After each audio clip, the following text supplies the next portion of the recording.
The night was silent, too silent. A fortress sat high upon a rocky hill, its towering stone walls silhouetted by a pale crescent moon. The Crusader guards paced lazily along the battlements, their torches flickering in the cold mountain air. They thought themselves safe, protected by the height of their walls and the strength of their swords. But unseen in the darkness below, danger was already moving, silent, calculating, unstoppable. Somewhere in those shadows, history was about to change forever. Suddenly, a muffled cry echoed through the fortress halls, followed by the crash of splintering wood. By the time the guards reached the Lord's chambers, it was already too late. Their leader lay sprawled across his bed, lifeless, a single dagger buried deep in his chest. No sign of forced entry, no sign of struggle, just the faint smell of oil and a small parchment folded neatly beside the corpse. On it, a message written in a strange foreign script, a warning and a signature. This was no ordinary murder. This was the calling card of a group so feared that their very name would echo through history. A group whose methods of assassination and espionage were so precise, so terrifying, that kings, sultans, and crusader lords trembled at the mere whisper of their existence. They were known as the Hashashin, and they would come to redefine the very meaning of fear. Before we go any further into this tale of shadows and daggers, I have a question for you, the one watching this right now. Where in the world are you watching from? And what time is it there? Drop your location and the time in the comments below. It is always incredible to see how far this community of history lovers and mystery seekers reaches across the globe.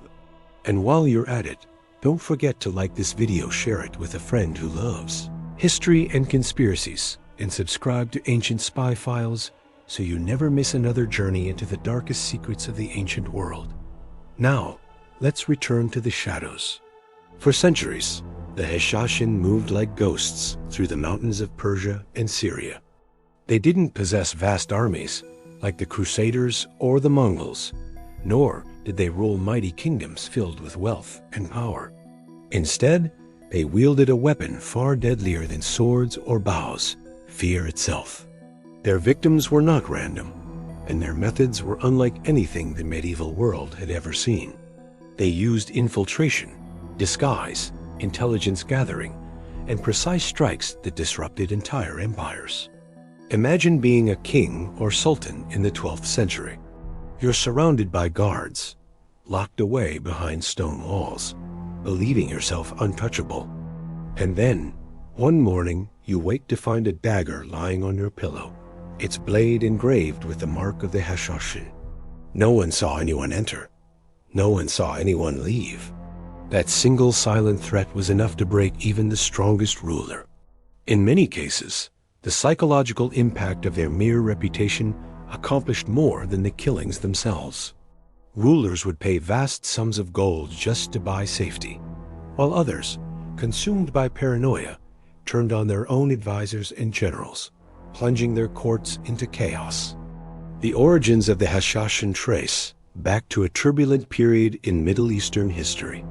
In the late 11th century, the region was a powder keg of religious and political tensions. Muslim rulers fought among themselves, while waves of crusaders poured in from Europe, seeking to claim the Holy Land. Amid this chaos emerged Hassan I-Sabah, a brilliant and ruthless visionary. He was not a warrior in the traditional sense, but a master strategist and manipulator. Hassan understood that brute force could not secure lasting power, especially for a minority sect like his. Instead, he built something far more subtle and far more dangerous: a secret society bound by loyalty, ideology, and absolute obedience. Hassan's genius lay not just in his tactics, but in his understanding of human psychology. He realized that the most powerful weapon was not the sword, it was belief. At his mountain stronghold, a place called Alamut, he carefully selected and trained his followers. These men were indoctrinated with unshakable devotion. Convinced they were part of a divine mission, they were taught languages, disguises, and the art of blending into enemy territories. They became merchants, servants, and holy men, infiltrating courts and armies to gather information.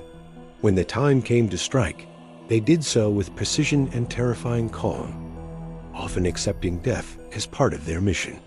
One of their earliest missions became the stuff of legend. A powerful vizier, protected by an army of guards, was kneeling in prayer at dawn when a Hashashin struck. The assassin appeared from nowhere, his dagger flashing in the torchlight. And before the vizier's men could react, the deed was done. The killer didn't attempt to flee. Instead, he stood tall, declared, "Hassan sends his regards," and embraced his own death without fear. This act sent shockwaves through the region. It was not just a killing, it was a message. No wall, no army, no ruler was beyond their reach. From that moment forward, the Hashashin's reputation grew like wildfire. Whole kingdoms were paralyzed by the thought that anyone, a servant, a soldier, even a trusted advisor, could secretly be one of Hassan's agents. Some rulers paid tribute to the order, offering wealth and concessions in exchange for peace. Others attempted to crush them through military campaigns, only to see their plans collapse when their generals and leaders were assassinated before the first battle was even fought. Their tactics were unlike anything the medieval world had experienced. Where traditional armies relied on overwhelming numbers, the Hashashin relied on precision and terror. They operated in small cells, striking targets of immense symbolic importance. A charismatic leader, a key religious figure, a powerful noble. Each assassination was designed not just to eliminate a threat, but to destabilize entire political structures. It was a form of psychological warfare, centuries ahead of its time. As the Crusades raged on, the Hashashin found themselves entangled with the new invaders from Europe, the Knights Templar. The Templars were powerful, wealthy, and militarily disciplined. At first, they were simply another faction in the bloody conflict over the Holy Land. But soon, a shadow war began to unfold between these two legendary orders. While the Crusaders fought open battles by day, the Hashashin waged a covert war by night. Templar leaders began to fall to mysterious assassins, their strongholds infiltrated by spies. The Templars, in turn, launched their own counterintelligence operations, creating a deadly game of move and countermove that would last for decades. In many ways, this secret conflict was far more consequential than the open battles chronicled in history books. It was a war of whispers, secret alliances, and sudden betrayals. And it was a war that would shape the legends of both groups for centuries to come. The Templars began to view the Hashashin not just as enemies, but as rivals in the realm of espionage and covert influence. Meanwhile, the Hashashin saw the Crusaders as both a threat and an opportunity, a new set of pawns to be manipulated in their broader struggle for survival and dominance. But the Hashashin's power was not limitless. Their strength depended on secrecy and the mystique of invincibility. Hassan I-Sabah understood this better than anyone. At Alamut, he maintained absolute control, rarely appearing in public and shrouding himself in layers of myth and legend. His fortress became the beating heart of the order, a place where young recruits were transformed into fearless operatives. Tales of its hidden gardens, its rigorous training regiments, and its labyrinthine tunnels spread far and wide, adding to the order's fearsome reputation. Whether these stories were entirely true or carefully crafted propaganda, they served their purpose: to keep the world guessing and trembling. The Hashashin's influence extended far beyond the Middle East. European travelers returned home with chilling tales of the mysterious sect, inspiring myths and legends that would persist for centuries. Even today, the word assassin carries echoes of their name and their methods. But in the 12th century, they were not myths. They were a terrifying reality, a shadowy presence that haunted the dreams of rulers and generals alike. The Hashashin were not merely killers. They were the architects of a new form of power, one built on secrecy, precision, and fear. Their story is not just about bloodshed and intrigue, but about the birth of a concept that still shapes our world today: espionage. Now, we will journey deep into the hidden world of Alamut itself. We'll uncover how Hassan I-Sabah built his network from the ground up, the rigorous training his followers underwent, and the psychological tactics that made them the most feared organization of their time. From the silent corridors of their mountain fortress to the bustling courts of their unsuspecting enemies, the stage will be set for a war fought entirely in the shadows. Prepare yourself. The secrets of Alamut are about to be revealed. High in the rugged mountains of northern Persia, there was a place shrouded in mist and mystery. To most of the world, it was little more than a rumor, a legend whispered among traders and travelers. But for those who knew its name, it was a symbol of both terror and awe. Alamut, the fortress of the Hashashin. Its name meant eagle's nest, and like an eagle, it perched on a nearly unreachable peak, its stone walls blending seamlessly into the cliffs around it. Getting there was no simple task. The roads leading to Alamut were narrow, winding paths carved through treacherous mountain passes, easily defended and nearly impossible to navigate without a guide. Even if an enemy army somehow reached the base of the fortress, the defenders above would rain death upon them long before they reached the gates. This natural defense, combined with the Hashashin's unmatched discipline, made Alamut seem invincible. But Alamut's true power wasn't in its walls or weapons. It was in what happened inside, a carefully guarded secret that turned ordinary men into the most feared operatives of the medieval world. At the heart of this hidden world was one man, Hassan I-Sabah, the enigmatic founder and leader of the Hashashin. While kings and sultans commanded armies, Hassan commanded something far subtler: belief. He understood a truth that many rulers of his time overlooked, that fear and faith could shape the world just as much as swords and spears. Hassan wasn't a warrior in the traditional sense. He was a scholar, a philosopher, and above all, a master manipulator. His rise to power began not with conquests, but with ideas. When he seized Alamut in the late 11th century, he didn't just gain a fortress.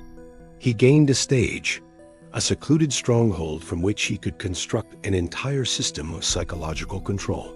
From this remote mountain citadel, he began to weave a web of espionage, assassination, and propaganda that would stretch across continents. Hassan's methods were so secretive that even today, much of his life is cloaked in legend. Some accounts describe him as a charismatic visionary. Others paint him as a ruthless cult leader. Perhaps he was both. New recruits arrived at Alamut in secret, often traveling alone or in small groups to avoid suspicion. Many were young men from distant villages, drawn by stories of Hassan's cause and promises of eternal glory. Others were carefully selected for their intelligence, loyalty, or unique skills. Once inside the fortress, these recruits underwent a transformation unlike anything the medieval world had seen. Their training combined physical conditioning, combat mastery, espionage techniques, and intense psychological indoctrination. The Hashashin were taught to blend in anywhere. They learned the languages and customs of enemy territories, studied trade routes and political structures, and practiced adopting new identities.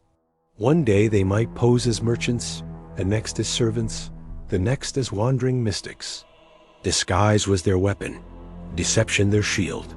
But the most crucial element of their training wasn't about hiding. It was about waiting. Hashashin missions often required months, sometimes years, of patient infiltration. An operative might live peacefully inside a city, slowly gaining trust, silently gathering intelligence. Then, when the time was right, he would strike with surgical precision, vanishing into the chaos his attack created. Their weapons were simple but symbolic. The signature dagger of the Hashashin was not just a tool for killing, it was a message. By using blades rather than poison or arrows, they demonstrated their courage and resolve. It was a form of psychological warfare, showing their enemies that death could come face to face, even in the most heavily guarded sanctuaries. One of the most enduring legends about Alamut is the tale of its hidden gardens. According to stories spread by Crusaders and later European chroniclers, Hassan maintained a secret paradise within the fortress, a lush, walled garden filled with fragrant flowers, exotic animals, and flowing streams. It was said that recruits were drugged and brought into this garden, where they awoke believing they had glimpsed heaven itself. When they awoke again in the harsh stone chambers of the fortress, Hassan would tell them that only by absolute obedience and sacrifice could they return to that paradise after death. This tale, whether true or propaganda, perfectly illustrates Hassan's genius. He didn't just train killers, he crafted belief systems. His followers were not merely soldiers. They were zealots, utterly convinced of their divine mission. This psychological conditioning made them almost impossible to break. Even when captured, they would go to their deaths smiling, knowing that martyrdom was their path to eternal glory. Some historians argue that the garden story was fabricated by the Hashashin's enemies to paint them as dangerous fanatics. Others believe there may have been some truth to it, perhaps exaggerated over centuries. Regardless, the legend itself became a powerful weapon, fueling the terror surrounding the Hashashin name. While the assassins of Alamut are often remembered for their spectacular killings, their true strength lay in espionage. Hassan I-Sabah built a network of spies that extended far beyond the walls of his fortress. These agents infiltrated courts, armies, and merchant guilds, gathering information and spreading misinformation. Sometimes they acted alone, silently passing messages along hidden routes. Other times they worked in pairs or small groups, their identities so secretive that even fellow Hashashin rarely knew one another's true names. This intelligence network allowed Hassan to control events far beyond his physical reach. He could destabilize enemy alliances, disrupt trade routes, or incite rebellions with a few carefully placed whispers. In many ways, Alamut functioned like a medieval intelligence agency, centuries before the birth of organizations like MI6 or the CIA. Information flowed into Alamut constantly, carried by messengers who traveled disguised as pilgrims or traders. Hassan personally reviewed much of this intelligence, making decisions with cold precision. Targets were chosen not just for their political importance, but for the symbolism of their deaths. A single assassination might ripple through an entire empire, toppling factions and shifting the balance of power without a single battle being fought. The most brilliant aspect of Hassan's strategy was that he often didn't need to act at all. The fear of the Hashashin was often more powerful than the Hashashin themselves. Imagine a ruler waking each morning to find a dagger placed beside his bed, a silent reminder that his enemies could reach him anytime, anywhere. No words, no threats, just the blade. In many cases, this was enough to force concessions, alliances, or even outright surrender. Some sultans and kings began paying tribute to Alamut, not because they were defeated in battle, but because they were defeated in spirit. Others descended into paranoia, executing their own advisors and guards out of fear that they were secretly Hashish operatives. Entire courts became unstable, weakened from within before a single assassin even struck. This mastery of psychological warfare was what made the Hashashin so revolutionary. They understood that control wasn't about holding territory, it was about controlling perception. In this sense, they were not just warriors of the blade, but warriors of the mind. As Hassan's network grew, it inevitably collided with the forces of the Crusades.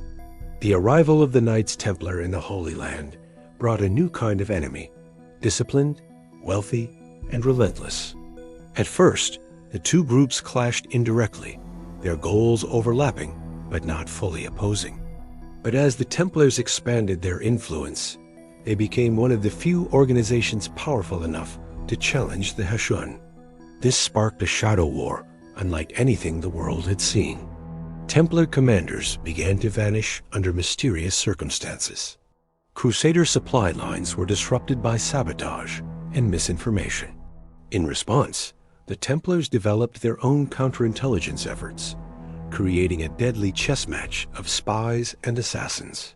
Though this conflict was rarely recorded in the official chronicles of the Crusades, its effects were profound. While knights clashed openly on the battlefield, the real war was being fought in whispers and shadows, a battle for information, trust, and influence. To outsiders, Alamut became a place of legend. Travelers spoke of its hidden libraries, filled with forbidden knowledge, its secret passageways and underground chambers, its seemingly supernatural defenses. Some claimed that Hassan could see everything happening in the world through his spies, making him almost omnipotent.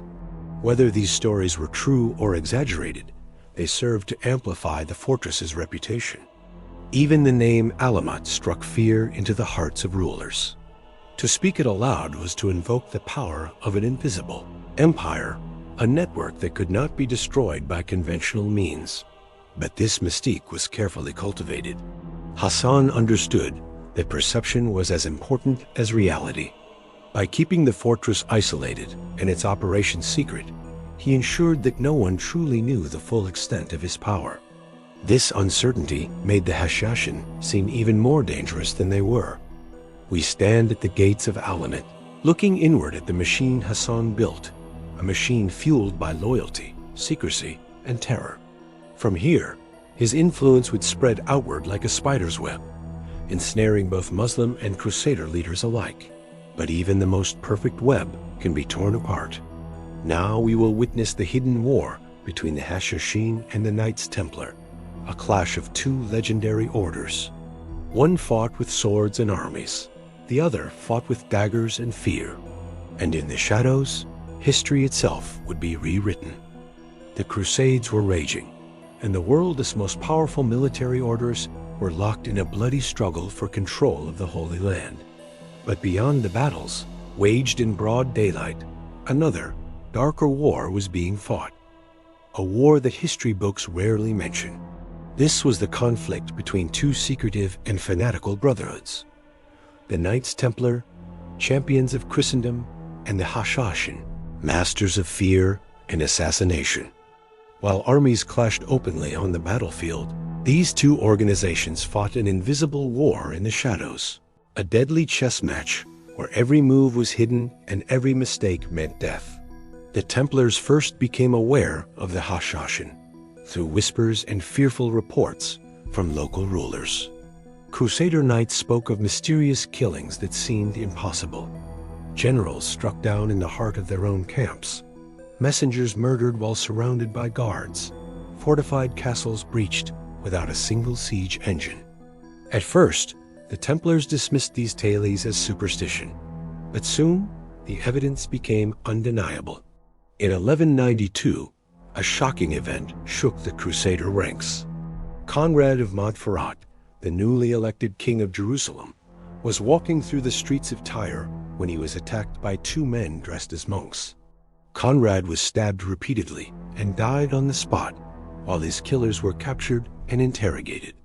Under torture, they confessed to being agents of the Hashashin, sent directly from Alamut.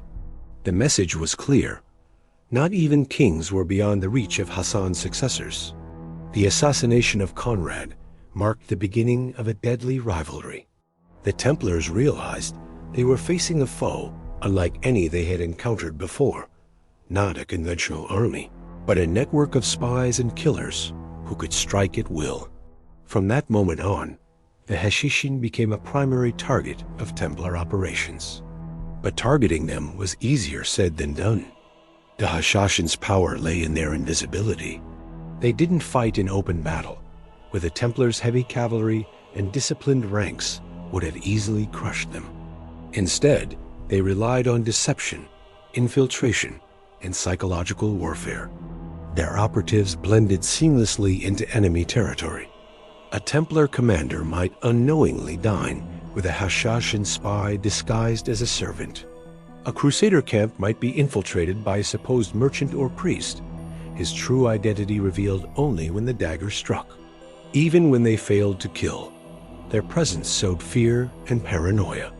The Templars soon found themselves fighting not just the Hashashin, but their own doubts. Could their guards be trusted? Were their allies secretly compromised? This paranoia was exactly what the Hashashin wanted.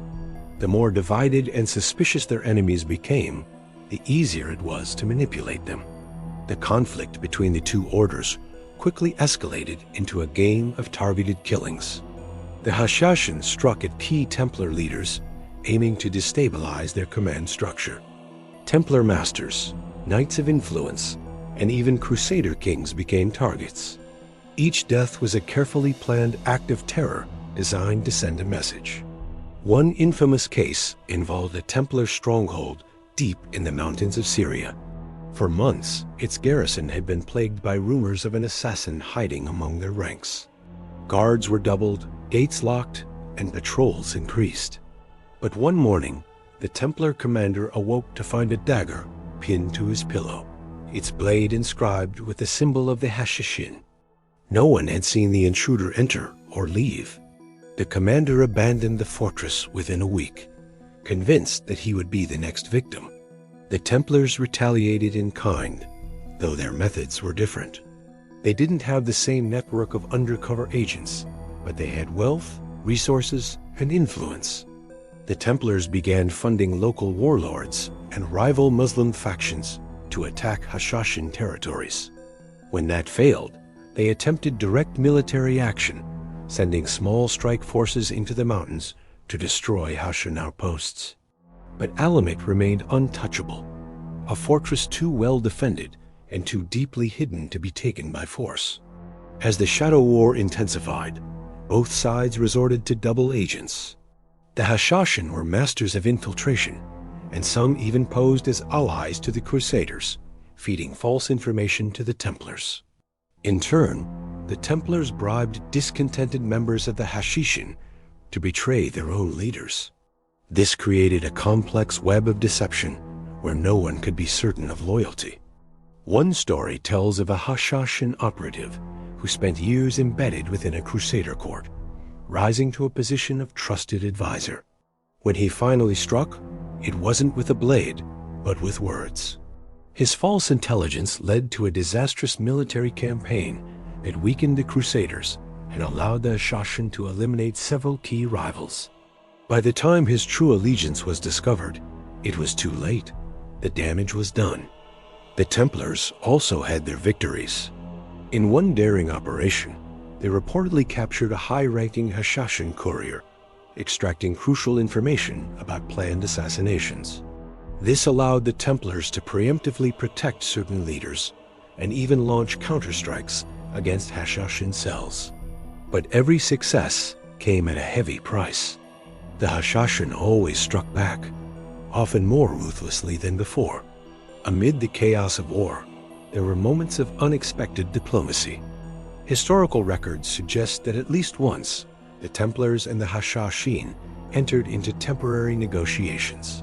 Both sides recognized that constant conflict weakened them while benefiting their common enemies, such as rival Muslim factions or ambitious Crusader leaders. For a brief time, they may have even shared intelligence or coordinated actions against mutual threats. But such truces never lasted. The fundamental goals of the two orders were incompatible. The Templars sought control through military might and religious authority, while the Hashashin sought to manipulate from the shadows, shaping events through fear and assassination. Eventually, distrust and ambition shattered any fragile peace, plunging them back into deadly rivalry. By the early 13th century, the balance of power began to shift. The Crusader states were weakening, their resources drained by decades of warfare. The Templars, once dominant, now faced internal corruption and external enemies. Meanwhile, the Hashashin were expanding their influence, spreading their network into new territories and increasing their hold over key political figures. But this growth also brought new dangers. The Mongols, a rising power from the east, began their relentless expansion. Unlike the Crusaders, The Mongols did not fear the Hashashin's reputation. They were ruthless, pragmatic, and determined to crush any threat to their empire. The Hashashin soon found themselves facing an enemy they could not intimidate with daggers or whispers. This looming threat forced the Hashan to divert resources away from their shadow war with the Templars. For the first time, their fortress at Alamut faced a direct and overwhelming challenge. The Templars, sensing weakness, prepared to strike as well, hoping to eliminate their ancient rivals once and for all. Though the details of this hidden conflict remained shrouded in mystery, its impact was profound. The techniques developed by both the Hashashin and the Templars would influence espionage for centuries to come. Covert operations, psychological warfare, counterintelligence. All these practices can trace their roots back to this era of daggers and secrets. Even the myths that grew from this shadow war have shaped our culture. The very word assassin comes from the name Hashashin, while the Templars would go on to inspire countless legends of secret societies and conspiracies. Their rivalry has become the stuff of books, films, and games, most famously Assassin's Creed, which draws heavily from these historical events. The Hashashin stand at the height of their power, but storms are gathering on the horizon. The Mongols march westward, bringing with them a level of destruction the world has never seen. The Templars, though weakened, are still dangerous, their eyes fixed on the downfall of their rivals. In the final minutes, we will witness the fall of Alamut, the destruction of the Hashashin's empire, and the mysterious legacy they left behind, a legacy that may still influence secret societies and intelligence agencies today.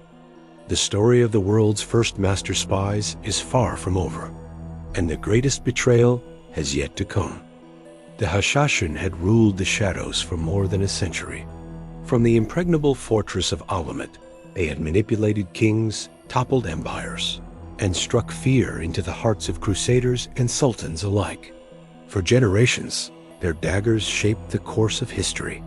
But in the mid-13th century, a new power rose from the east, a force so relentless, so utterly destructive, that even the masters of fear could not withstand it. They were the Mongols, and they would bring fire and ruin to the world of the Hashashin. The Mongols were unlike any foe the Hashashin had ever faced. Other rulers trembled at the mere whisper of Alamut's name. The Mongols, however, were utterly fearless. Their armies swept across Asia like a living storm, burning cities, slaughtering populations, and crushing resistance wherever they went. No psychological tactic, no carefully placed dagger could deter them. The Mongols viewed the Hashashin not as mysterious phantoms, but as a strategic obstacle to be eliminated. Their leader, Hulagu Khan, understood that as long as Alamut existed, it could disrupt Mongol plans for conquest. And so, he resolved to destroy it utterly, not through fear or subtlety, but through overwhelming force. Word of the Mongol advance spread quickly. Hashashin agents infiltrated Mongol camps, attempting to assassinate key commanders. A few missions succeeded, sowing chaos for a time, but the Mongols adapted swiftly, tightening their security and retaliating with ruthless efficiency. For every Mongol officer slain by a Hashashin dagger, entire villages suspected of harboring the order were annihilated. Slowly, inevitably, the noose around Alamut tightened. In 1256, the Mongols marched on the Hashashin heartland. Their armies were vast, tens of thousands of soldiers supported by siege engines unlike anything the medieval world had ever seen. As they approached the mountains, smoke from burning towns filled the sky. The message was clear: surrender or face annihilation. Inside Alamut, the last great Grand Master of the Hashashin, Rukn al-Din Kursha, faced an impossible decision. For generations, his predecessors had defied sultans, crusaders, and countless armies. But the Mongols were different. Their sheer numbers and brutality made resistance seem futile. Some within the fortress argued for a desperate defense, fighting to the last man. Others urged negotiation, hoping to preserve at least some fragment of their order. The debate ended when the Mongols encircled the fortress and began their assault. For days, Alamut's defenders fought bravely, using the steep cliffs and narrow passes to their advantage. Hashashin assassins struck in daring nighttime raids, slipping into Mongol camps and sowing confusion. But the Mongols were relentless. Their siege engines pounded the walls, while wave after wave of soldiers pressed the attack. At last, the outer defenses of Alamut were breached. Realizing that total destruction was imminent, Rukn al-Din Khorshah chose to negotiate. He rode out under a flag of truce, meeting with Hulagu Khan himself. Some chronicles suggest that the Grand Master hoped to buy time or strike a secret deal. But Hulagu had no interest in half measures. He demanded unconditional surrender, and when Khorshah agreed, the fate of Alamut was sealed. The Mongols entered the fortress and began their work of systematic destruction. The legendary libraries of Alamut, said to contain forbidden knowledge and records of centuries of espionage, were set ablaze. Priceless manuscripts vanished in a sea of fire, their secrets lost forever. The gardens, the hidden chambers, the very stones of the fortress were torn down, leaving only smoldering ruins. Witnesses later described the scene as apocalyptic. The Eagle's Nest, once the most feared and mysterious stronghold in the world, had been reduced to ash. As for Rukn al-Din Khorshah, his fate remains uncertain. Some accounts claim he was executed along with his closest followers. Others suggest he was spared temporarily, only to be killed later when the Mongols no longer found him useful. Whatever the truth, his death marked the end of the Hashashin as a major political force. Yet even in defeat, the Hashashin were not entirely destroyed. Their network was too vast, too deeply embedded to vanish overnight. Some cells went underground, hiding among sympathetic communities or disguising themselves as ordinary citizens. Over time, these remnants faded into legend, their true activities obscured by myth and rumor. There are tantalizing hints that fragments of the Hashashin may have survived for centuries, influencing later secret societies. Some historians have speculated about connections between the Hashashin and the Knights Templar, who themselves would face persecution and destruction less than 50 years later. Others point to similarities between Hashashin tactics and those of later organizations like the Assassins of Persia, the Hashashin of India, or even certain modern intelligence agencies. Whether these connections are real or imagined, one thing is certain: the ideas pioneered by the Hashashin did not die with Alamut. Their innovations in espionage, psychological warfare, and targeted assassination laid the groundwork for modern covert operations. In many ways, the shadow war they waged still continues today, played out on a global stage with tools far more advanced, but with the same core principles of secrecy and manipulation. For the Knights Templar, the destruction of Alamut was both a victory and a warning. Their most dangerous rivals had been eliminated, but the Mongols' unstoppable advance reminded them that no power was truly secure. Ironically, the Templars themselves would later fall victim to the same forces of fear and betrayal they had once battled. Accusations of heresy and conspiracy would lead to their suppression by the very kings they had served, a fate eerily similar to that of the Hashashin. Some have even suggested that surviving Hashashin operatives may have played a role in spreading rumors about the Templars, subtly manipulating events to ensure their rivals' downfall. Whether true or not, the parallel between the two orders is striking. Both rose to dominate their worlds through secrecy and discipline. Both were feared and misunderstood, and both were ultimately destroyed by forces beyond their control. Today, the word assassin is part of our everyday language, a testament to the lasting impact of the Hashashin. Their story has been retold countless times, from medieval chronicles to modern video games like Assassin's Creed. But behind the legends lies a deeper truth. The Hashashin were the first to understand the true power of information. They realized that controlling perception was as important as controlling armies or territory. This insight remains at the heart of modern intelligence work, from state espionage to cyber warfare. Their legacy is not just historical, it's psychological. The very idea of an invisible hand guiding events from the shadows owes much to the myths surrounding the Hashashin.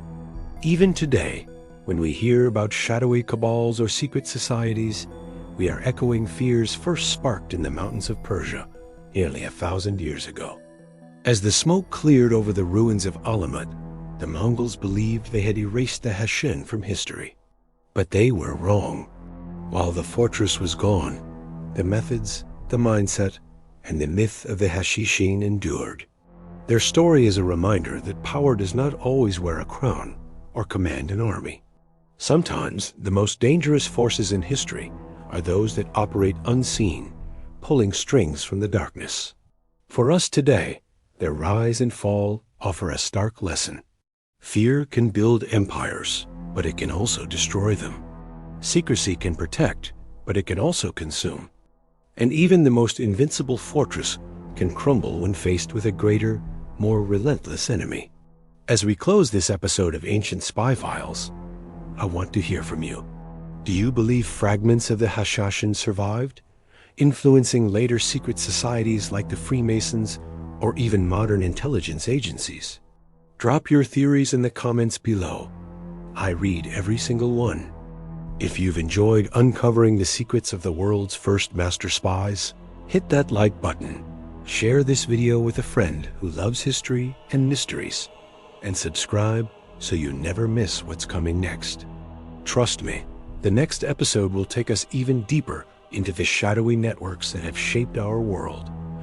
Because the story of ancient espionage isn't over. It's only just beginning. As the screen fades to black, a faint image of a glowing dagger appears, a silent reminder that somewhere the shadows are still watching.